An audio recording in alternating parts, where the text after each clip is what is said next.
Vous écoutez Les Éclaireurs de Dialogue, le podcast de la librairie Dialogue à Brest. Je suis Laurence, bienvenue à vous. On parle souvent de l'enchantement des livres. On ne dit pas assez qu'il est double. Il y a l'enchantement de les lire et il y a celui d'en parler.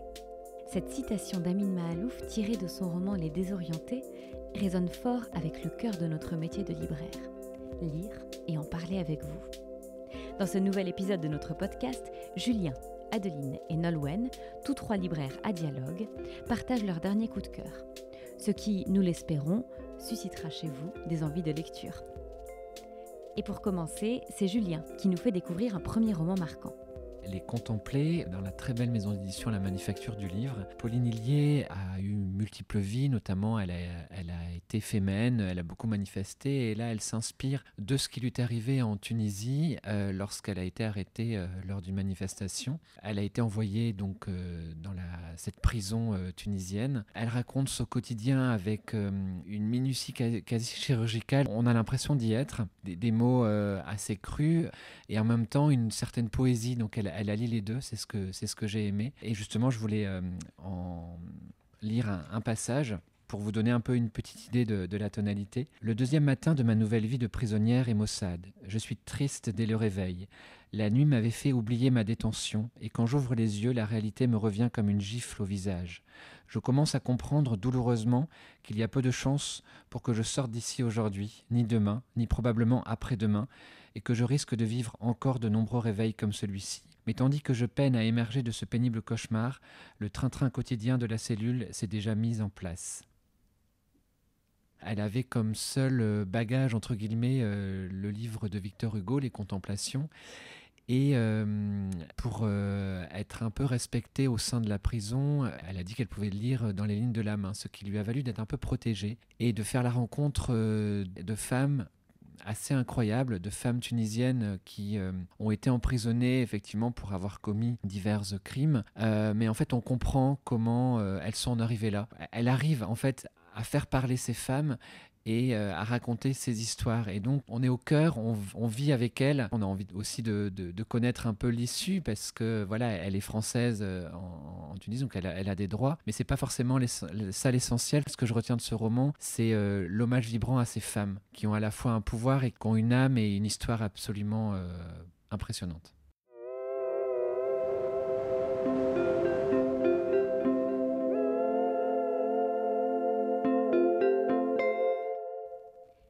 Le cœur en braille, c'est un roman jeunesse que nous avions adoré il y a 10 ans. Et nous voici transportés par sa superbe adaptation en bande dessinée. C'est Adeline qui nous en parle tout de suite. Une très belle bande dessinée qui est publiée aux éditions d'Argo. C'est Joris Chamblin qui est le scénariste, qui est quelqu'un qu'on aime beaucoup en bande dessinée jeunesse. Anne-Lise Nalin qui fait les illustrations, qui est une très belle découverte. Et le tout est adapté d'un roman de Pascal Rutter qui était sorti en jeunesse il y a quelques années et qui était déjà un très gros coup de cœur. L'exercice de l'adaptation est parfaitement réussi. L'album raconte une très jolie histoire entre Victor, un cancre, fan de rock, sans trop d'ambition, qui rencontre Marie-Josée, tout son épousé, une jeune fille sage, studieuse et une musicienne classique qui joue du violoncelle avec passion, qui prépare un concours pour entrer dans une grande école. C'est deux êtres improbables que la vie met sur le même chemin et qui en fait vont se compléter parfaitement. Donc leur histoire est belle. Les illustrations sont très jolies, la dessinatrice se permet de sortir complètement de la case, elle fait des jolies choses sur toute la page. Et puis surtout, le texte est parfait, c'est ciselé, c'est fin. C'est plein de petites phrases qu'on a envie de se répéter longtemps, qu'on a envie de garder en bouche, qu'on a envie de relire. C'est drôle, c'est joyeux, c'est poétique, c'est plein de personnages un peu cabossés, deux ados un peu perdus, leur entourage qui se débrouille pas beaucoup plus et qui finalement, tout au fil de cette histoire, vont se croiser, se rencontrer et en ressortir un peu meilleurs. Et c'est pour les lecteurs C'est pour des lecteurs à partir de 10-11 ans, sans problème. Pour les plus grands aussi. Et honnêtement, moi, je trouve que même quand on est adulte, c'est une histoire qui fait du bien. Et si on a lu Le cœur en braille en roman, il faut lire la bande dessinée ? Je pense qu'il faut lire la bande dessinée, ne serait-ce que pour les illustrations, pour le talent vraiment d'Anne-Lise Nalin, et parce que c'est un autre rythme, plus enjoué, plus rapide. C'est un petit bonus parfait. Merci beaucoup. Alors, je crois que tu voulais nous lire un petit extrait. Pour rendre un peu la poésie et la beauté du texte. Alors, lire la bande dessinée, bon, sur le support des images, c'est peut-être un peu particulier, mais je trouve que la musique, justement, du texte est parfaite. Je lis et je fais la voix de Victor.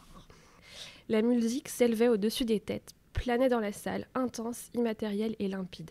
Je tournais les pages de temps en temps pour faire bonne figure. Marie jouait d'une manière particulière, dangereusement, comme au bord du vide. Le plus petit grain de sable pouvait suffire à la faire tomber. Nous aussi, nous avions enjambé le vide au cours de cette année. Se croire seul, c'est le plus difficile dans la vie. Il suffit de se sentir utile pour être heureux de vivre. Chaque fois que la musique remplit la pièce, je me sens en sécurité. Elle a trouvé le truc pour te rendre plus vivant. Je découvre un nouveau monde où j'ai l'impression de n'être rien et tout en même temps. Ça me fait plaisir de voir que tu as une vie intérieure. Tu m'as prêté ton rêve, je ne l'oublierai jamais. L'année prochaine, c'est moi qui serai aveugle, j'aurai le cœur en braille. Et puis, elle a donné 3 grands coups d'archet et le silence est de nouveau installé. C'était comme si les derniers échos de la musique disparaissaient avec ceux de notre enfance.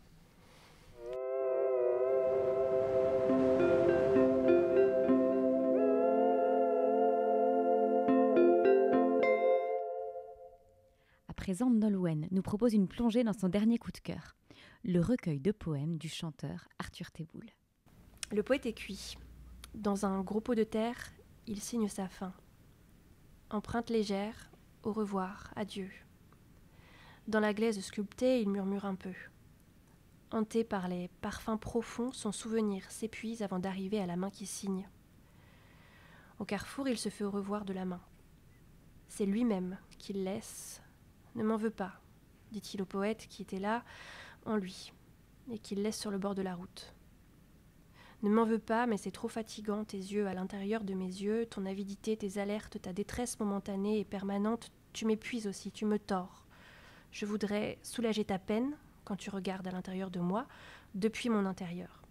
Je voudrais poser ma main sur ton front, que tu t'endormes tranquillement au moins un jour, une nuit, mais tu as peur, toujours peur, de ne pas être à la hauteur de l'homme qui veut toujours se hisser au-dessus de lui-même. Je suis fatiguée de ton désir, poète. Alors je te laisse là, une empreinte dans le pot de terre. Arthur Théboul, que peut-être vous connaissez au sein du groupe Chatterton en tant qu'interprète. Et donc là, on le retrouve avec sa casquette de poète. Il a publié un recueil aux éditions Segers qui s'appelle Le Déversoir, poème minute. Donc l'idée de ce recueil, de ces poèmes minutes, c'est de déverser, de jeter ses idées, ses angoisses, ses émotions, sans réfléchir, sur une page blanche et d'en faire un poème. On est dans l'écriture automatique, comme autant des surréalistes.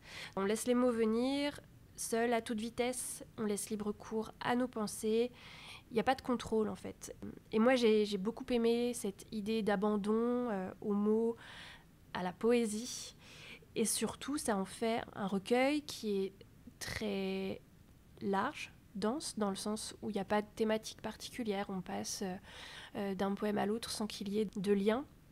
Et j'aime aussi beaucoup cette vision de la poésie comme quelque chose qu'il ne faut pas sacraliser, quelque chose que l'on peut trouver n'importe où, en regardant des fleurs, en regardant des oiseaux, en allant au marché, en faisant un rôti.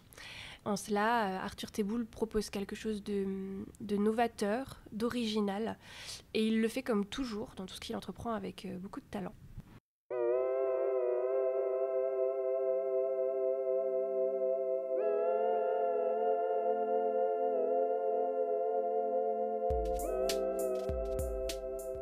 Les éclaireurs de dialogue, c'est déjà fini pour aujourd'hui.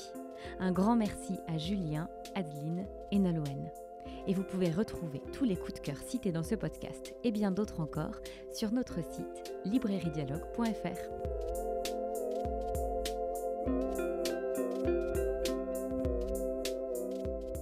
Et si ce podcast vous plaît, n'hésitez pas à le noter, à le commenter et surtout à en parler autour de vous.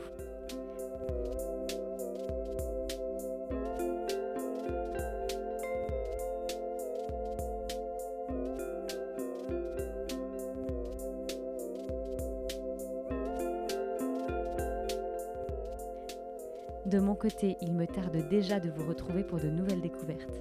À très vite!